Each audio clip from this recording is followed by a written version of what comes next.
Hello everybody, today I'm going to be reading Diary of Wimpy, the Adoption. I made a vote on my community tab on what I should read next in this one. So yeah, here you guys go. If you guys want to be parts of votes like that, make sure to hit my notification bell so you're notified when they happen. And yeah, also I did post a list of Diary of Wimpy stories I'm going to be reading next on there, so make sure you go check that out. But do let me know what I should read next in the comment section below, because I could always just say, nah, I don't really feel like reading that and read something else. But yeah, today we're reading Diary of Wimpy, the Adoption, so yeah, let's get straight into it. Also, thank you for 6K. Oh yeah, but first, before we read the Adoption, we have to read the Kidnapper, which is the prequel. So yeah, let's get straight into that. July, Friday. I was doing my daily routine of playing my dating simulator when Mom interrupted me. Gregory, stop being weird and touch some grass for once. I was so pissed off, I hissed back at her. Right when Mom was about to get the belt, we heard a knock at the door. I didn't want to look like crap, so I went to my room and changed. It was a good damn thing I did, because I couldn't believe my eyes. It was Holly Hills. Holly, the superior of all waifu. What's a waifu? I don't know. I don't get this. I don't know. The person I've been stalking, I mean admiring from school for the last couple months. This is my only chance to talk to her, so I Naruto ran to her as fast as possible. Oh my, Greg's a band kid, I could tell. I also grabbed my bag in case we were going to shop. Our eyes then locked. Oh crap, why the hell am I having a boner right now? Mom gave us some pocket money to shop or do whatever the hell teenagers do these days. We were then ready, so we left. Town was close, so we walked. We talked about school and stuff like that.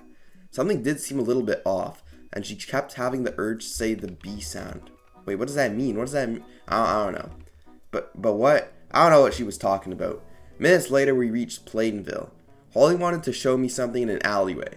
I was confused but agreed anyway. What's the worst that could happen, right? We walked to a nearby alleyway where she wanted to go on ahead. All of a sudden, I felt a huge bang on my head and fell to the ground. When I woke up, my mouth was taped and I was strapped to a chair. I also saw Holly holding a gun at me. I didn't know how long I was out for. I tried to break out, but it was well tied. I asked her why she would do this, but she didn't answer and kept the gun up. I kept begging for an answer, even though tape was over my mouth. Eventually, she gave in. She told me that she wanted to kidnap me since I liked her so much. I would most definitely follow. She also told me where I disposed the bodies. Wait, what? She then said that I got knocked. Wait, she also told me where I disposed the what? I don't know. This is some shifty stuff though. She then said I got knocked out by hitting me with a dagger for some reason. There was also one last thing she wanted to tell me. Manny? Yep, my bowling pill-nosed psychopath brother was behind all this crap. Turns out, Holly was a robot this entire time. Dang it. I guess this means I have zero riz. That was a painful sentence to read. Also, for some reason, Manny placed my bag on my feet, and when he jumped out of the robot, it scared the crap out of me, which set me free. I realized at that moment it was time for my revenge. I started to chase after that sick bastard. Eventually I got him, pinned him to the ground, and took his gun. Die, Manny! I tried shooting him, but his dwarf ass kept dodging the attacks. When I kept shooting, he told me not to kill him. After all, he is my brother. But what he did was completely wrong. After all, he kidnapped me for God's sake. Somehow he slipped away. Then out of the blue, the cops showed up. Probably must have seen him knock me out. The cops came to wherever this is and arrested Manny. They took him to the police car and shut the door. They also found the bodies that Manny said he had. They didn't know who they were because it was dark. Also, Manny asked Alex Cerruta to build the Holly robot and how to use a dagger, so he was arrested. When the cops let me out of the building, I saw that it was in the basement of a strip club. Why the hell did Manny choose here of all places? Sunday. A day after the incident, authorities sent me to an orphanage for now. During this time, facial recognition confirmed who the bodies were. Manny somehow murdered my whole family, my relatives, Holly, Fragley, and Rowley. Alex taught him way too well. Though Mom was there a few days ago. Alex built a mom-like robot that would imitate Mom because Manny already murdered her. Well, there isn't much more to explain, so the end. Or is it? August, Thursday. It's been a couple weeks since I've been in the orphanage. I was transferred there instantly after Alex and Manny were detained. The first couple of days were great. I met some new people and some nice counselors. Everything was going great. Until something stupid happened, which always happens in every goddamn fanfiction. Apparently, Sharog was sent to the orphanage because his parents were mad he didn't get an 169% on a math test. For some reason, out of anger, Sharog somehow obtained a pocket knife and stabbed my wiener off while everyone was asleep. I don't know how to react to that. That's a lot to take in on page 1. So when I woke up that morning to change, the evidence was all there. Then I blacked out. I don't know if it was from the blood loss or my stolen schlong or from the element of surprise. When I woke up, I was in a hospital bed and I saw Mr. and Mrs. Jefferson looking at me as well as some doctors. The doctor said that my cock had to be bandaged for a few days. The only way I was going to go to the bathroom was to not drink any sort of liquids. I never knew my life would get so screwed up like this. I went from a kidnapping to a non-surgical penectomy. This crap needs to stop. Then they talked about Sharog. That's how I knew what he did. There was also other news. Turns out, Sharog somehow acquired drugs that made him do this screwed up crime. Suddenly, they told me about some good news. I was adopted by Mr. and Mrs. Jefferson. I don't know if they felt bad for me or just really liked me. Things might be finally going my way. The papers were already signed and everything. So we hopped in the car and drove off. We then arrived at the Jefferson residence. I was so excited to finally live in luxury for once. I just hope Rowley's dad won't be a perv with me because he did some screwed up shit with Rowley. I could scratch your back for you. The adults said they needed to have a little chat. That gave me time to explore and make myself at home. I saw some workers making a new pool. I didn't know they were this rich. I decided to go into Rowley's room to rest up after what happened. That was a bad idea. What the hell? When was Rowley part of a cult? I was absolutely mortified. I knew Rowley liked Joshy, but not this much. I was going to alert the Jeffersons when I found a note on top of his wardrobe. I read it and it sounded like some sort of love letter. But then I remembered, Rowley isn't looking for a partner right now. Then I only realized this could mean one thing. I like the sunshiny days and ice cream. Do you too? Rowley was tricking people to be a part of his cult.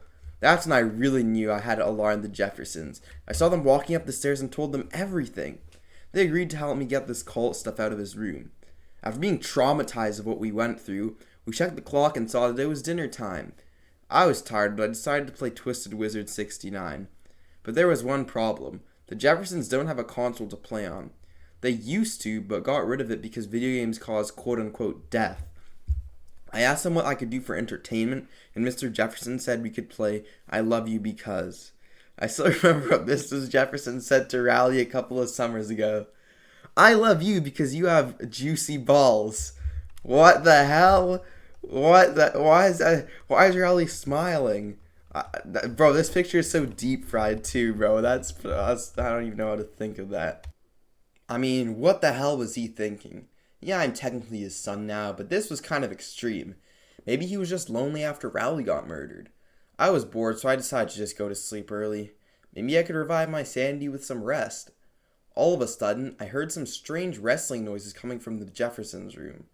I put the pillow over my ears to block out the sound, but I could still hear it. I prayed my ass out, hoping it wasn't what I thought it was.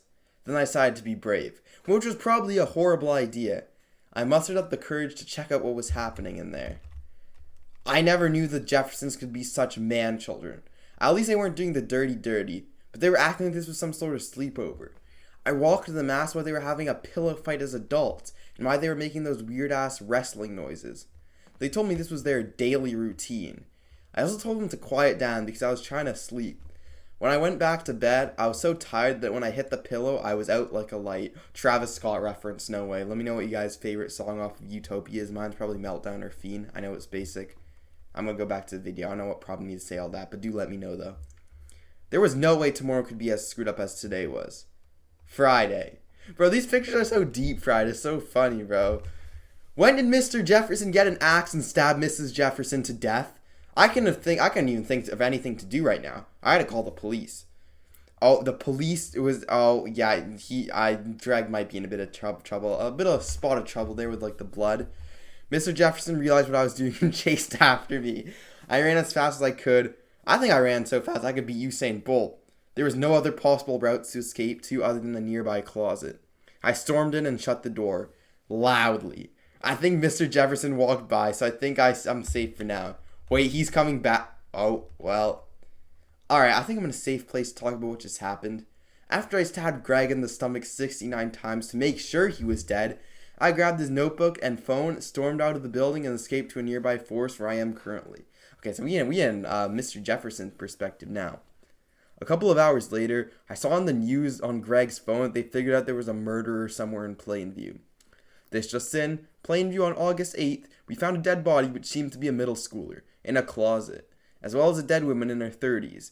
We have not found the murderer yet, but are on the case. Our next news is how much of a stupid little crap Manny is. Stay tuned.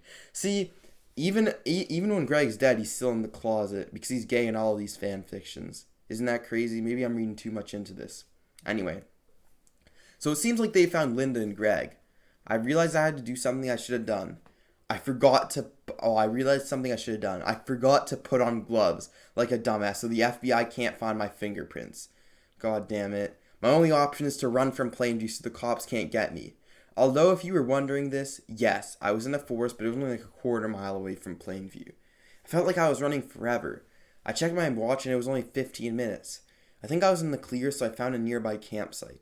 I checked the time, it was 8 p.m. I think this will be a good spot to rest for a while. Saturday. Alright, I can't just live in the forest the rest of my life, so I'll escape to another town. I think I'll just escape to Boston, which is only an hour walk away from where I am now. Why, this will be a perfect plan. The cops can't catch me, especially when you're headed to one of the biggest cities in the U.S. I'll take good precautions, and like my ass being stupid, like those TikTok NPC. What are these references? I don't know. This is an interesting book. The first thing I needed to do was grab a mask. Preferably to a nearby convenience store in a small town. Holy crap, this mask for some reason makes me look like Greg for some reason. It was perfect. Bro, the author finding creative ways to reuse art at this point. An hour later, I was at Boston. I decided my next move was to sleep in some alleyway where most homeless people were. At least I have Greg's phone with me for any information of the process of investigation. Bro, I'm tripping trying to read this, bro. Mr. Jefferson, you have some dookie-ass handwriting, I'm not gonna lie. Sunday. I'm currently investigating the murders of Greg, Heffley, and Linda Jefferson. It was pretty easy to find a suspect since he was the only other person living in the Jefferson residence, Robert Jefferson. The FBI are checking for the fingerprints on all the murderers just in case they find something crucial. Apparently trying to figure out where he must have gone off to. There are only two possible choices. One, he could have ran to somewhere that he could hide like a forest. Or two, he could have ran off to somewhere he could fit into like a city. I don't think there are other places where he could be located. Oh, I almost forgot to introduce myself. Officer DePousse. Okay, that's not a banger. That isn't a banger. Anyway, I was at the same officer that arrested Alex Ruda a few weeks back. And that's me. Monday. It's been 2 days since I've arrived in Boston. Thankfully, they haven't found... Wait, I've just got a phone notification. This just in, Officers Sugma and DePousse have found a lead to where Robert Jefferson is. They say that he could be in a forest near Plainview or a nearby city like Boston. That's all from officers for now. See you next time. Damn, that's time. Bro, I'm reading this from a foot away from my screen, bro. That's so small. Oh my goodness. I never knew they'd be able to find out this quickly. I gotta get the hell out of here. I'll escape the cities like Quincy, or Lynn. Although they're smaller, they'll make do for now. I'll do whatever it takes to escape from the cops. Wow, what a complete idiot. He thinks he could just escape a big-ass group like the police force. Well, he's mistaken. I've called the police to drive helicopters all over the forest between Boston and Plainview. I've also hired construction workers to build a wall surrounding Boston and other cities. This guy's number one. This guy's number 0.5 most wanted if you're building walls. The reason I'm so smart like this is because at 3, I had the IQ of 420. Yes, oh my goodness, funny number, guys. That's just not a banger. The doctors were amazed. Yeah, amazed so much they sent me to Harvard as 5. Yes, 5. I pursued the courses of criminology, sociology, political science, and he became a chief at the police force. Really? Don't get me wrong, serving's good, but did all that just to become a police, don't get me wrong, shout out to police officers protecting our city, but You have an IQ of 400. You didn't do like science or anything. You didn't do anything like world changing. I mean, I guess police do change the world in their own way. I don't know. I'm yapping right now. I'm not going to lie. I'm going to wrap this up. Anyways, back to the point. Jefferson has to be in one of these two areas. I think I've also recruited enough police for the job. Now all we need to do is catch them. Crap. The cops are really doing everything they can to stop me. They've blockaded all of Boston just to pinpoint me right to the bone. Even if they try to hide, they've got hundreds, if not thousands of police in Boston searching for me. Even if I try to hide, they're going to eventually find me. I guess that's it. I want to be put on death row, so it's time for me to come clean for all the crap I've done. I won't let anyone find this piece of paper, so I'll just eat it when I'm done writing. Me and Riley used to play this game called Secret Tickle Time. I'm not reading all that. I'm sorry, I can't read all that, but you guys get the idea. Another thing we would play is a game called Ball Stomper. I'm not gonna I think you guys can figure that one out. And the police have arrived. They're banging on the door and telling me to put my hands up. Well, time to eat the paper. I guess this is what Greg's younger brother said, so rest in ploopies. I'm traumatized. I did not need to do all that. Oh, wait, the third thing was with Rowley's was play baseball, but instead of using bats, Linda would pitch the ball and I'd use Rowley as a bat, so that's why Rowley got brain damage. Well, that's not even that bad as the other two things. But to be fair, Rowley was already traumatized. Honestly, this was a W fanfiction. I think the only thing is, bro, these pages are so deep fried, bro. Like, I'm struggling to, like, read this. But, like, this was funny. We need more books like this, guys. If you guys want to read a fanfiction, make it, like, I like them long. Pause. But, no. Like, we need more, like, this wasn't, like, too long. But, like, I like these, like, fanfiction that are, like, crazy like this. Like, that was actually a W fanfiction. It was a two-parter, too. Anyway, make sure to like, subscribe if you enjoyed. Thank you for 6K. Again, I don't know if I said that at the start of the video because I'm recording this at like 1 a.m. You're welcome, guys. But yeah, let me know what I should read next, your recommendations. And yeah, peace out. Bye.